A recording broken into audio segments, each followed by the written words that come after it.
Hello everyone, welcome to daily GK practice.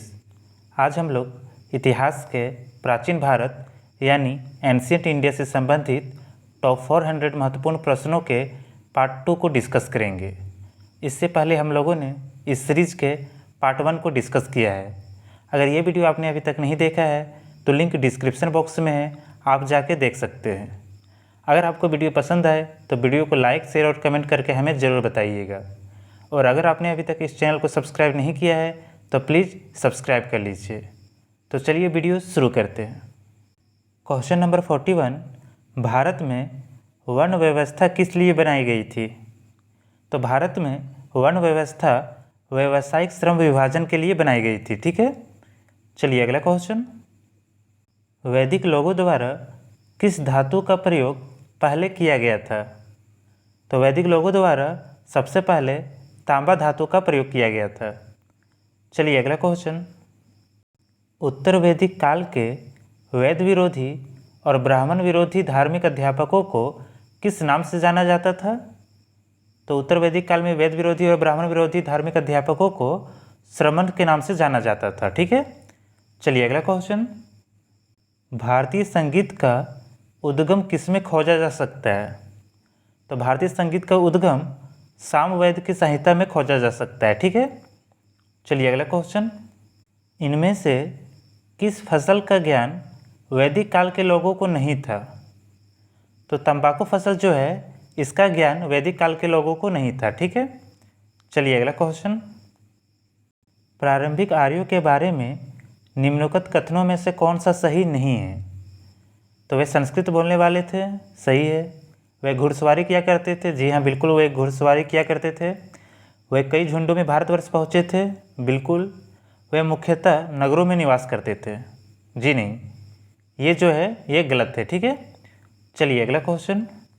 वैदिक युग में राजा अपनी जनता से जो कर वसूल करते थे उसे क्या कहते थे? तो उसे बलि कहा जाता था। ठीक है, वैदिक युग में जो राजा अपनी जनता से कर वसूल किया करते थे उसे बलि कहा जाता था। चलिए अगला क्वेश्चन। वैदिक आर्यों का प्रमुख भोजन था। तो वैदिक आर्यों का प्रमुख भोजन क्या था? तो दूध और इसके उत्पाद, यही इनके प्रमुख भोजन था। ठीक है, चलिए अगला क्वेश्चन। आर्य अनार्यों के साथ अपने संघर्षों में सफल रहे क्योंकि उन्होंने घोड़ों द्वारा चलाए जा रहे रथों का प्रयोग किया। ठीक है, चलिए अगला क्वेश्चन।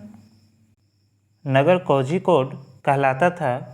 तो नगर कोझिकोड क्या कहलाता था? तो त्रिशूर कहलाता था। ठीक है, चलिए अगला क्वेश्चन। भारत सरकार ने निम्नलिखित में से किस शासक से अपना प्रतीक लेकर अपनाया? तो किस शासक से लेकर अपना प्रतीक अपनाया है? तो अशोक से। ठीक है, चलिए अगला क्वेश्चन। आरंभिक वैदिक काल में वर्ण व्यवस्था आधारित थी। तो आरंभिक वैदिक काल में वर्ण व्यवस्था जो है वो किस पे आधारित थी? तो व्यवसाय पर आधारित थी। ठीक है, चलिए अगला क्वेश्चन। निम्नलिखित में से कौन सा अन्न मनुष्यों द्वारा सबसे पहले प्रयोग होने वालों में से था? तो जो है वो मनुष्यों द्वारा सबसे पहले प्रयोग होने वाला अन्न था। ठीक है, चलिए अगला क्वेश्चन। निम्नलिखित में से ऋग्वेद काल के दौरान किसकी जानकारी नहीं थी? तो वर्ण व्यवस्था यानी जाति का जो है इसकी जानकारी नहीं था ऋग्वेद काल में। ठीक है, चलिए अगला क्वेश्चन। जुरेसिक काल का माना गया पूरी तरह तैयार वृक्षीय फॉसिल कहाँ पाया गया है?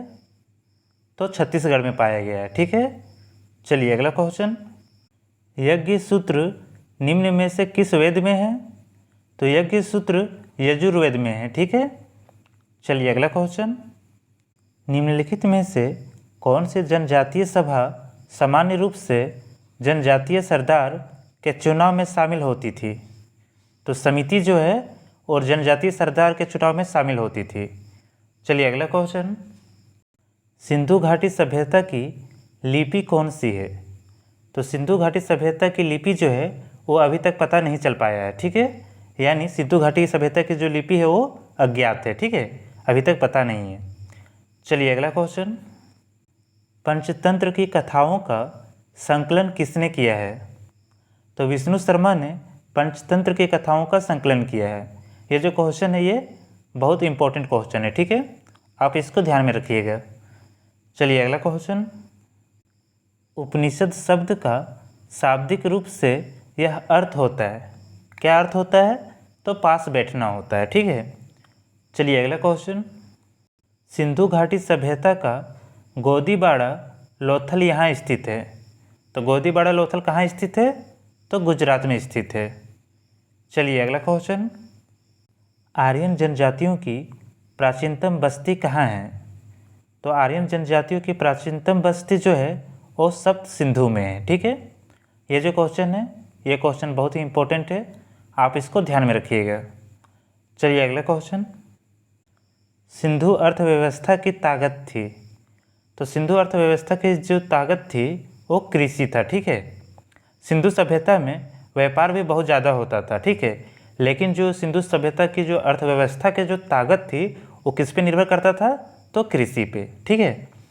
चलिए अगला क्वेश्चन, निम्नलिखित में से किस देश ने भारत से मोहनजोदड़ो से प्रसिद्ध नर्तक कन्या की प्रतिमा वापस देने के लिए कहा है? तो कौन से देश ने कहा है? तो पाकिस्तान ने कहा है। चलिए अगला क्वेश्चन, सिंधु घाटी सभ्यता में कालीबंगा निम्नलिखित में से किसके लिए प्रसिद्ध है? तो मिट्टी के पात्र के लिए कालीबंगा प्रसिद्ध है, ठीक है। ये जो क्वेश्चन है ये भी बहुत ही इम्पोर्टेंट क्वेश्चन है, आप इसको ध्यान में रखिएगा। चलिए अगला क्वेश्चन, महाभारत का प्रारंभिक नाम क्या था? तो महाभारत का प्रारंभिक नाम जय संहिता था, ठीक है। चलिए अगला क्वेश्चन, वराहमिहिर थे, तो वराहमिहिर कौन थे? तो एक प्राचीन खगोलविद यानी एक एस्ट्रोनॉमर थे, ठीक है। चलिए अगला क्वेश्चन, जिस मनीषी ने दक्षिण भारत का आर्यीकरण किया वे थे, तो वे क्या थे? तो वे अक्षत्रिय थे, ठीक है। चलिए अगला क्वेश्चन, सिंधु घाटी का कौन सा एक स्थल पाकिस्तान में है? तो हड़प्पा जो है वो पाकिस्तान में है, ठीक है। चलिए अगला क्वेश्चन, प्राचीनतम भारतीय सभ्यता का नाम बताइए। तो प्राचीनतम भारतीय सभ्यता का नाम है सिंधु घाटी सभ्यता। चलिए अगला क्वेश्चन, विषम शब्द ज्ञात कीजिए। तो इनमें से जो विषम है वो विष्णु पुराण है, ठीक है, बाकी सब क्या है? वेद है। वेद कितने प्रकार के होते हैं? तो 4, कौन कौन से? सामवेद, यजुर्वेद, ऋग्वेद और अथर्ववेद। चलिए अगला क्वेश्चन, विशाल स्नानघर कहाँ मिला था? तो विशाल स्नानघर मोहनजोदड़ो में मिला था। चलिए अगला क्वेश्चन, सिंधु घाटी सभ्यता के लोग किसकी पूजा करते थे? तो सिंधु घाटी सभ्यता के लोग पशुपति की पूजा करते थे। चलिए अगला क्वेश्चन, हस्तलिपियों के मूल संस्थापक और कौटिल्य के अर्थशास्त्र के संपादक कौन थे?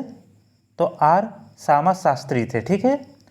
चलिए अगला क्वेश्चन, प्राचीन भारत में प्राचीनतम बौद्ध विश्वविद्यालय का नाम बताइए। तो यह है तक्षशिला। चलिए अगला क्वेश्चन, उपनिषद क्या है? तो उपनिषद एक हिंदू दर्शन का स्रोत है। चलिए अगला क्वेश्चन, कौन सा वेद धार्मिक अनुष्ठानों से संबंध रखता है? तो यजुर्वेद जो है वो धार्मिक अनुष्ठानों से संबंध रखता है। चलिए अगला क्वेश्चन, निम्नलिखित में से किस वेद में जादू, चमत्कार तथा मंत्र दिए गए हैं? तो अथर्ववेद में जादू, चमत्कार और मंत्र दिए गए हैं।